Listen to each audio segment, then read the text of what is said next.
Hello friends, I, Dr. C.S. Prashant P. Patel, welcomes you in my YouTube channel PMP. तो चलिए बेटा शुरू करते हैं part 4 theories and model of business communication. अब तक हमने टोटल 3 अलग अलग एक्सपर्ट्स की थियरी पढ़ी है जी। उनके हिसाब से कम्युनिकेशन यानी क्या था। सबसे पहले हमने एरिस्टटल का देखा, उसके बाद हमने शैनन एंड वेवर्स थियरी देखी, उसके बाद हमने लास्वेल का थियरी देखा जो एरिस्टल को सपोर्ट कर रहा था। अगर आपको कोई भी थियरी समझनी है, आप पहली 2 पार्ट देख लीजिए, एक एरिस्टल मॉडल और दूसरा शैनन मॉडल। अगर आप ये 2 मॉडल अच्छे से समझ जाओगे ना बेटा, तो आपकी जितनी भी थियरीज है आप 2 मिनट में बाकी की थियरी समझ जाओगे। उसका रीज़न है क्योंकि जितनी भी और थियरी लिखी गई है ना, वो उनके मॉडल के बेस के ऊपर लिखी गई है। वो किसको सपोर्ट कर रहा है, जैसे कि आपने पार्ट 3 में देखा था लास्वेल मॉडल ऑफ कम्युनिकेशन, वो एरिस्टल को सपोर्ट कर रहा था। उन्होंने एरिस्टल को सपोर्ट करके पूरी थियरी लिखी अपनी। सेम वे आज जो हम 4th पार्ट में थियरी देखने वाले हैं, डेविड बैरल की SMCR मॉडल ऑफ कम्युनिकेशन। अब ये किसको सपोर्ट कर रही है थियरी, तो अगेन ये थियरी भी सपोर्ट कर रही है एरिस्टटल की थियरी को। मतलब इनका भी मानना यही है कि कम्युनिकेशन वन वे होता है, कोई भी तरीके का बैरियर क्यों ना आए, स्पीकर अपनी स्पीच बंद करेगा नहीं। क्लियर। तो उन्होंने भी वन वे कम्युनिकेशन को ही सपोर्ट किया है। अब आप ये समझना नहीं चाहोगे, मतलब समझ में नहीं आ रहा होगा आपको कि सर क्या बोल रहे हैं वन वे कम्युनिकेशन। उसके लिए मैं कह रहा हूँ पार्ट 1 2 अगर आपने देखा है ना, तो बाकी सारी थियरी समझने में आपको कोई प्रॉब्लम नहीं आएगी। तो इन्होंने भी एरिस्टटल की थियरी को सपोर्ट करते हुए अपनी थियरी लिख डाली, SMCR मॉडल ऑफ कम्युनिकेशन। चलिए अब इसको समझते हैं। डेविड के बैरलॉ, कम्युनिकेशन थियोरिस्ट एंड कंसल्टेंट, उनका प्रोफेशन याद रखना, बाय प्रोफेशन वो क्या कौन है, कम्युनिकेशन थियोरिस्ट एंड कंसल्टेंट है। He developed a model named SMCR model of communication. पहले तो ऑथर का नाम याद रह गया हमें, डेविड के बैरल। मॉडल का नाम क्या है, SMCR मॉडल ऑफ कम्युनिकेशन। कब लिखा गया था ये मॉडल, कब ये थियरी लिखी गई थी, 1960 में। और कौन सी बुक के अंदर, in his book the process of communication. जिनकी एग्जाम MCQ बेस्ड है बेटा, ये पॉइंट सारे आपको काम आएंगे। ये थियरी कौन सी बुक में लिखी गई है, द प्रोसेस ऑफ कम्युनिकेशन में, इन 1960। और थियरी का नाम क्या है, SMCR model of communication.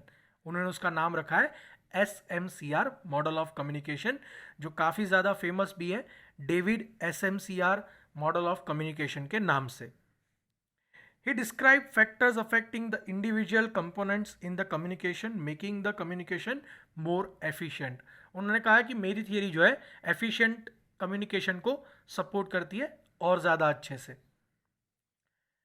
Barrel point out the importance of the psychological view in his communication model. उन्होंने ऐसा कहा कि कोई भी कम्युनिकेशन में ना साइकोलॉजी बहुत इंपॉर्टेंट है। तो साइकोलॉजी पॉइंट ऑफ व्यू से अगर आप कम्युनिकेशन करोगे, सामने वाले की साइकोलॉजी समझो और फिर कुछ बोलो। वो क्या समझ रहा है, पहले उसकी समझ को समझो फिर बोलो, तो अपने आप वो समझ जाएगा आप क्या कहना चाहते हो। तो आप जितना सामने वाले की साइकोलॉजी को समझोगे, आप उस हिसाब से अपनी स्पीच रेडी करोगे और बोल दोगे, वो समझ जाएगा। तो उसको सामने कुछ बोलने की ज़रूरत नहीं पड़ेगी। वन वे कम्युनिकेशन खत्म, ऐसा डेविड का मानना था। उनका ऐसा मानना था साइकोलॉजिकल कम्युनिकेशन करो। एंड दैट्स वाई उन्होंने 4 पार्ट बनाए अपनी थियरी के लिए, SMCR। और इस मॉडल का नाम हो गया SMCR मॉडल ऑफ कम्युनिकेशन। अब ये SMCR क्या है, तो S stand for source, M for message, C for channel and R for receiver. अगर आपको एरिस्टल की थियरी याद हो बेटा, तो उसमें 5 स्टेप थे, 5 अलग अलग एलिमेंट थे। स्पीकर, यहाँ पे उसका नाम बदल के कर दिया सोर्स। दूसरा था मैसेज, यहाँ पे भी है मैसेज यानी कि स्पीच। चैनल, वहाँ पे था अकेजन। यहाँ पे रिसीवर, वहाँ पे ऑडियंस वर्ड यूज़ किया था। और इफेक्ट जो था वहाँ पे, यहाँ पे तो इफेक्ट को भी नहीं रखा है। मतलब डेविड का मानना ऐसा था, कम्युनिकेशन वन वे होता है, आप मैसेज दे दो, सामने वाला सुनेगा, बात खत्म। उसको समझ में आए नहीं आए वो जाने। क्लियर। तो ये था SMCR मॉडल। अब इसको हम ग्राफिकली समझते हैं। ये उसका ग्राफ है। सबसे पहले हम एरिस्टल की थियरी को याद कर लेते हैं थोड़ा सा। उनके उस हिसाब से कम्युनिकेशन क्या था, एरिस्टटल के हिसाब से स्पीकर आता है स्टेज पे, वो अपनी स्पीच देता है, कोई पर्टिकुलर हॉल में यानी अकेजन में, सिचुएशन में ऑडियंस बैठी होती है, ऑडियंस सुनती है और चली जाती है। ऑडियंस कोई क्वेश्चन नहीं कर सकती क्योंकि कम्युनिकेशन वन वे होता है एरिस्टटल के हिसाब से। प्लस आजू बाजू में हॉल में आवाज हो रही है तो उसका कोई लेना देना नहीं, स्पीकर अपनी स्पीच नहीं रोकेगा।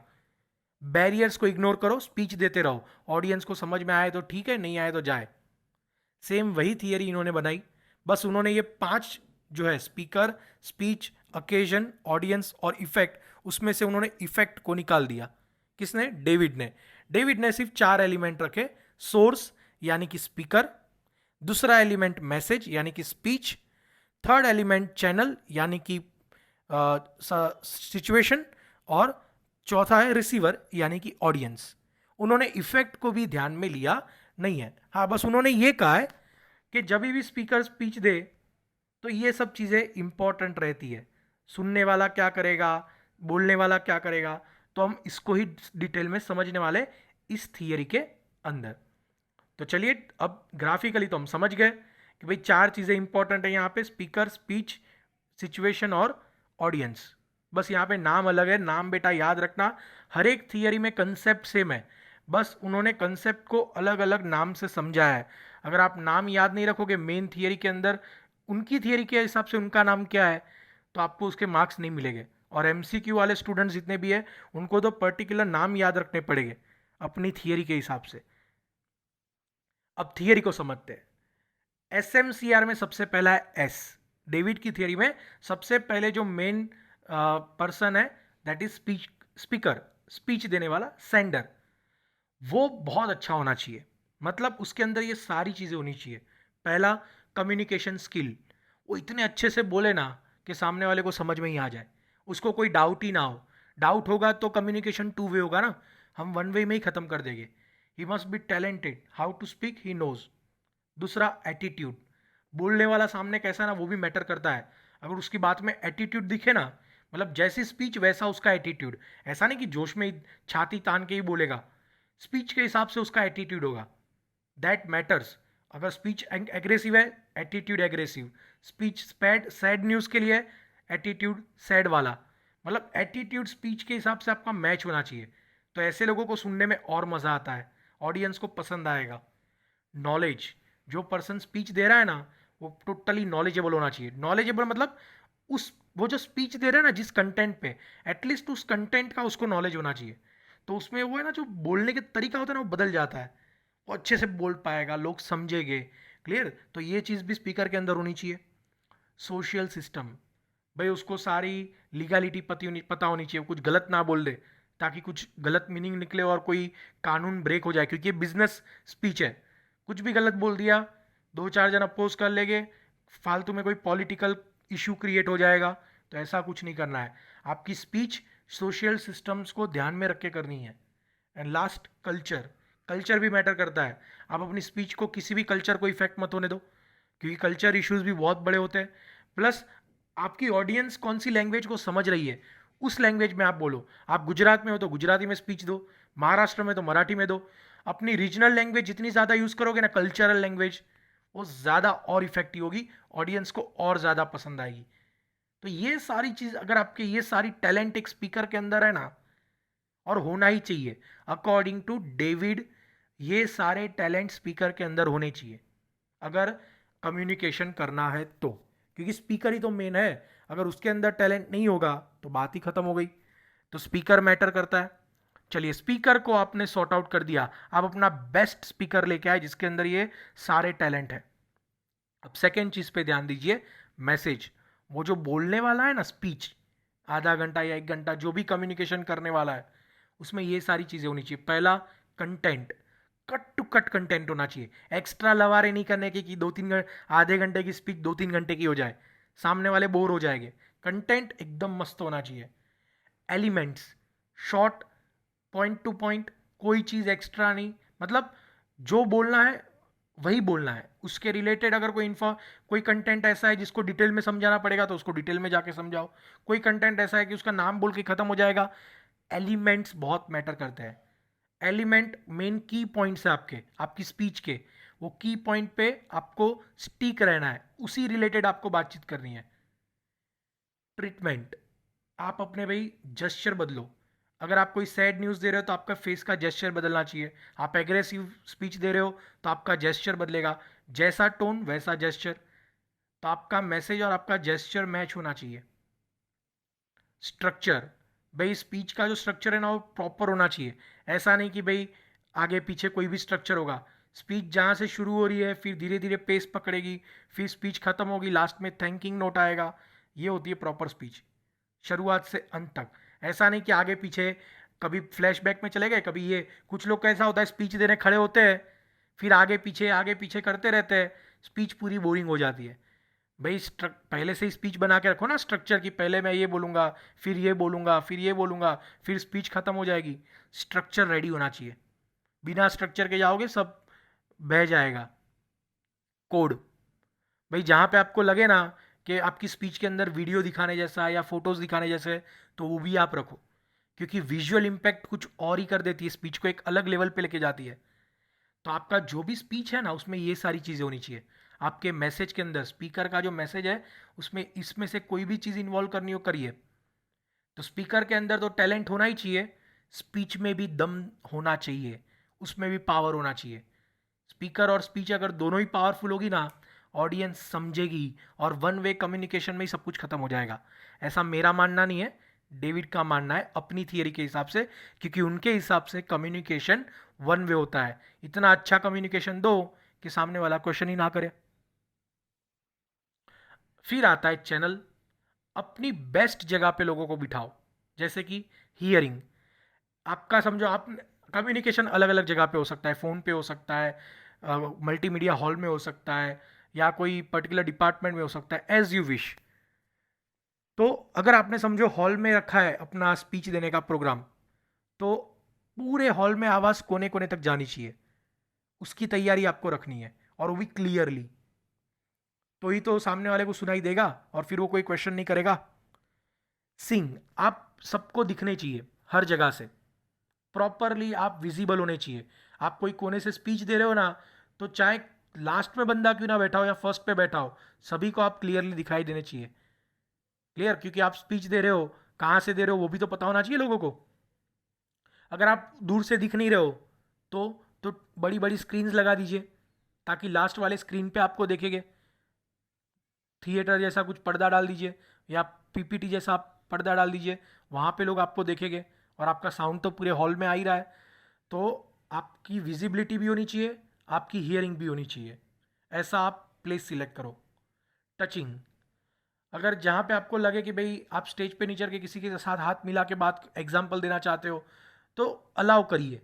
जहाँ पे आपको टचिंग मूवमेंट चाहिए तो वहाँ पे टच करने वाला भी मूवमेंट लाइए, तो और ज़्यादा इफेक्ट आएगा स्पीच में। स्मेलिंग, अगर आप कोई चीज़ स्मेल करवाना चाहते हो वहाँ पे, या टेस्ट करवाना चाहते हो, तो उसके सैंपल आप हॉल में रख दीजिए। क्लियर, समझो कि आपकी कंपनी ने अगरबत्ती बना रही है। अब अगरबत्ती की स्मेल लोगों को सुननी पता चलनी चाहिए, तो आप लगाइए पूरे हॉल में अगरबत्ती, स्मेल आएगी। या कोई खाने वाली चीज़ आप बना रही है आपकी कंपनी, कोई फूड बना रही है जैसे कि बिस्किट बना रही है, तो दीजिए सबको फ्री सैंपल बिस्किट के, टेस्ट करेंगे लोग। स्पीच के देखिए आपका जो जगह है ना वहाँ पे आप बहुत कुछ कर सकते हो उस जगह का इस्तेमाल करके। तो आपका स्पीकर बेस्ट होना चाहिए, आपकी स्पीच बेस्ट होनी चाहिए, आप अपनी जगह का सही यूज़ करना आना चाहिए। और लास्ट, ऑडियंस, जो रिसीवर है वो भी टैलेंटेड होना चाहिए। क्योंकि सब कुछ कर दिया लेकिन ऑडियंस ही गधे जैसी बिठाई है सामने, जो कुछ समझ नहीं रही है, बस उनको टाइम वेट कर रहे हैं लंच कब होगा। तो क्या मतलब पूरे कम्युनिकेशन का। रिसीवर भी सही होना चाहिए, उसके अंदर भी वो कम्युनिकेशन स्किल होनी चाहिए। क्यों, जिसके अंदर कम्युनिकेशन स्किल होती है ना, वो सुनने की भी ताकत रखते हैं, उनके अंदर हियरिंग पावर भी अच्छी होती है। तो ऑडियंस के अंदर कम्युनिकेशन स्किल होनी चाहिए, उनका एटीट्यूड भी अच्छा होना चाहिए, उनका मतलब सामने वाले को सुनने को तैयार होने चाहिए। ऐसा नहीं कि आलसी हो, उसको सामने वाले को इग्नोर करे, उसके सामने उबासी खाने लगे ना। सुनने वाला भी एक एटीट्यूड वाला पर्सन होना चाहिए। तो स्पीकर को भी मज़ा आएगा और सामने वाले को भी। नॉलेज, वो भी नॉलेजेबल होना चाहिए ताकि ये जो नॉलेज दे रहा है ना वो ग्रास्प कर सके। अब आप समझो कोई बड़ी मीटिंग में किसी वॉचमैन को बिठाना, उसको सब कुछ ऊपर से जाएगा, क्यों? क्योंकि वो नॉलेजेबल नहीं है। सुनने वाला भी नॉलेजेबल होना चाहिए तो आपकी स्पीच का कोई मतलब निकलेगा। सोशल सिस्टम, कल्चर, वो भी उसी कल्चर को समझता आना चाहिए जो स्पीकर बोल रहा है, उसको सारे सिस्टमेटिक चीज़ें पता होनी चाहिए। मतलब ये सारी चीज़ें जो एक स्पीकर के अंदर होती है वो सारी चीज़ें ऑडियंस के अंदर भी होनी चाहिए। अगर ये चारों चीज़ें परफेक्ट है ना, स्पीकर, स्पीच, सिचुएशन यानी चैनल और रिसीवर, ये चार चीज़ बरोबर है ना, तो आपका कम्युनिकेशन बेस्ट है। फिर वन वे कम्युनिकेशन में भी आपका काम हो जाएगा, आपको कुछ भी एक्स्ट्रा करने की ज़रूरत नहीं है। क्लियर? तो ये था डेविड का SMCR model, source, message, channel and receiver. उन्होंने इफेक्ट को इग्नोर किया है। जो एरिस्टल का मॉडल था, अगर आपको याद हो, एरिस्टल में इफेक्ट भी था, पांचवा एक एलिमेंट, उन्होंने इसको इग्नोर कर दिया है। उन्होंने कहा है मेरे हिसाब से चार ही काफ़ी है एक कम्युनिकेशन के लिए। और हाँ, उन्होंने सेम कहा है कि इन केस अगर स्पीच के टाइम पे कोई डिस्टर्बेंस आता है तो हम स्पीच कंटिन्यू रखेंगे, उस सिचुएशन को इग्नोर करेंगे। मतलब सुनने वाले को सुनना ही पड़ेगा। और दूसरा, कम्युनिकेशन खत्म होने के बाद टू वे नहीं होगा, ओनली वन वे कम्युनिकेशन। मतलब उन्होंने टोटली एरिस्टल को ही सपोर्ट किया है। अगर आप उनका चार्ट देखोगे तो यहाँ पे आप समझ जाओगे स्पीच जा रही है आगे की तरफ लेकिन रिटर्न नहीं आ रही है। अगर आपने सेकंड पार्ट देखा होगा शैनन थियरी, तो उसमें कैसा था, स्पीच आगे जा रही है और फिर फीडबैक भी आ रहा है, यहाँ पे फीडबैक नहीं है, मतलब कम्युनिकेशन वन वे है। तो उन्होंने, ये जो डेविड है, इन्होंने भी क्या किया है, एरिस्टल की थियरी को ही सपोर्ट किया है। उनके हिसाब से वन वे ही कम्युनिकेशन होता है, लेकिन इन्होंने अपनी थियरी को काफ़ी डिटेल में समझाया है कि वन वे होता है लेकिन इतना परफेक्ट वन वे होना चाहिए ना कि आपको टू वे करने की जरूरत ही ना पड़े। जैसे आपने लास्ट वेल में पढ़ा था, लास्ट वेल ने भी यही तो कहा था, सब कुछ प्रॉपर बना के जाइए। मतलब एरिस्टल ने सिर्फ लिखा और उसको सपोर्ट करने वाले दो जन आ गए, लास्ट वेल मॉडल जो पार्ट 3 में हमने देखा था, और डेविड का मॉडल जो अभी हम पार्ट 4 में देख रहे हैं। मतलब अब तक शैनन की थियरी को सपोर्ट करने वाला कोई भी एक्सपर्ट आया नहीं है जिसने अपनी थियरी लिखी है। चलिए आगे बढ़ते हैं, थियरी तो समझ गए। अब इस थियरी में गलतियां क्या क्या थी? सबसे पहला, there is no concept of feedback. ये गलत है, कम्युनिकेशन हमेशा टू वे होता है। आप वन वे कम्युनिकेशन कैसे कह सकते हो? तो फीडबैक को इग्नोर किया गया यहाँ पे, तो ये थियरी गलत हो गई totally. There is no concept of communication failure like noise and barrier. अगर डिस्टर्बेंस आ गया तो आपका कहना है स्पीच तो कंटिन्यू ही रहेगी, स्पीकर नहीं रुकेगा, चाहे भले ही आजू बाजू में जोर जोर से डीजे बजे, पीछे वाले को सुनाई नहीं दे रहा है, वो आगे आके सुनेगा, लेकिन मैं बोलना बंद नहीं करूंगा। गलत है ये, टोटली गलत। This model can only B use in public speaking. ये पब्लिक स्पीकिंग में आप यूज कर सकते हो, पर्सनल स्पीकिंग में ये मॉडल काम आ सकता नहीं है। क्यों? एक एक घंटे की स्पीच आप कितने लोगों को देने जाओगे? 1000 लोगों को पर्सनली देने जाओगे, तब तक तो बिजनेस ही बंद हो चुका होगा, आप भी बूढ़े हो चुके होगे, रिटायरमेंट आ चुकी होगी। तो पब्लिक स्पीकिंग में ये मॉडल चल सकता है, पर्सनल स्पीकिंग में नहीं। तो ये थी डेविड की थियरी। मैं अभी बोल दूंगा बेटा, अगर आपने पहले दो पार्ट देखे ना, बाकी के कोई मॉडल आपको समझने में प्रॉब्लम नहीं आएगी। तो अगर आपको 7 मार्क में डिस्क्रिप्टिव क्वेश्चन में पूछते हैं कि भाई डेविड का SMCR मॉडल समझाओ कम्युनिकेशन का, तो सबसे पहले आप उसका इंट्रोडक्शन पार्ट लिख दीजिए। इंट्रोडक्शन आपका एक पेज का हो जाएगा। फिर उन्होंने जो चार्ट ड्रॉ किया था बड़ा सा, वो बड़ा सा चार्ट ड्रॉ कर दीजिए, तो आपके आराम से 1.5-2 पेज हो जाएंगे। फिर हर एक पॉइंट को समझाइए कि चैनल में सोर्स जो था, मतलब स्पीकर में क्या क्या होना चाहिए उसको आप डिटेल में समझाइए। फिर मैसेज में क्या क्या होना चाहिए उसको डिटेल में आप समझाइए। फिर चैनल में क्या क्या अच्छा होना चाहिए वो आप समझाइए। फिर रिसीवर के अंदर क्या क्या टैलेंट होने चाहिए वो समझाइए। सिर्फ पॉइंट मत लिखिए, उसको एक्सप्लेन भी करिए। जैसे मैंने आपको हर एक पॉइंट एक्सप्लेन किया है वैसे आप एक्सप्लेन करिए, तो वहाँ तक ही आपका आंसर 4 पे जितना हो जाएगा। प्लस लास्ट में आप क्रिटिसिज्म लिख दीजिए बॉक्स बना के। बॉक्स खत्म होने के बाद तीनों क्रिटिसिज्म के बारे में 3-3, 4-4 लाइन लिख दीजिए।